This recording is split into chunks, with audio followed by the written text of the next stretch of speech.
one of the things that people on the Delaware Liberal blog have been really involved with and very interested in has been issues or initiatives for open government. And we would be interested in finding out what leverage or what influence you think that you might have with the legislature to try to get them to open up, their processes and procedures to the light of day, as it were. That's a very good question. And I think in part it depends. I mean, I think there's sort of the natural give and take of the negotiations between a governor and a legislature.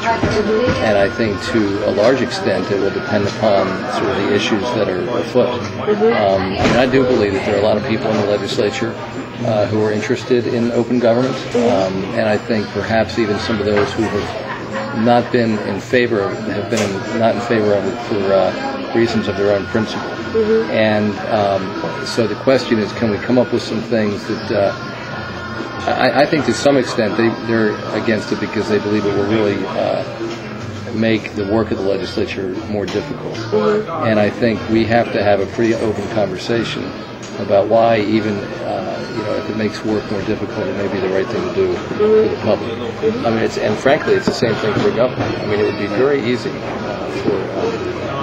let's put it this way. I mean, I was in the private sector for a long time, and it's sort of unimaginable to think of being a CEO of a company and allowing, every shareholder to sit in on every board meeting. Right. And sort of thing. But I'm just a big believer that, in that old line, the sunshine really is the best disinfectant.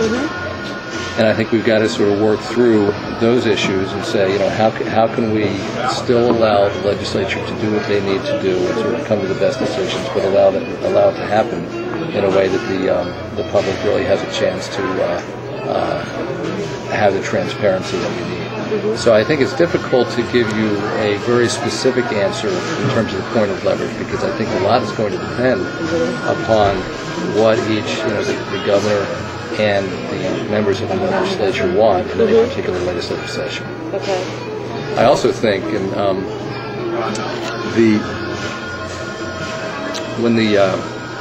a couple months ago, when the Blue Water Wind celebrated the last Public Service Commission hearing, and they had a little bit of a celebration afterwards, and I got to speak. What I said was, I said this really to all the advocates, I said, I think that hey Joe, the advocates in Delaware really gave two gifts to the people.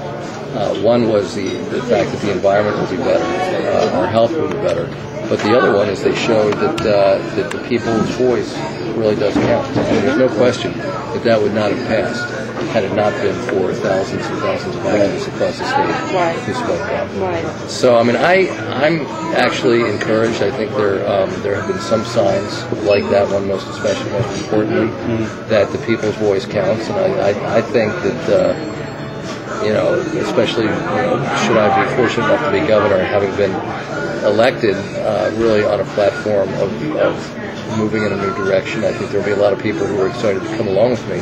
And in the end, we just have to keep the pressure on. If Senate Bill 4 were to come to your desk, would you sign it? Yeah. Okay, great. What's your opinion on the desk drawer veto? Would you see some kind of action? Well, would you favor any kind of action that would eliminate that as a kind of delaying tactic? Well, again, I mean that's the Senate makes their own rules, and I respect the fact that we have checks and balances, and the fact that the Senate can make their own rules. I would prefer that we not have a desk drawer veto, and I expect I'll continue to make that known. But I really think it comes into the same sort of part of the conversation as we were just discussing. Right. In the end, I think to a large degree, I shouldn't say to a large degree. I think there are folks in the legislature who believe that they're doing it for the right reasons, and I think we need to have an honest and forthright debate about why it really is to the public's benefit to make sure all these folks come out, get a committee hearing, and then come out for a full, an up or down vote.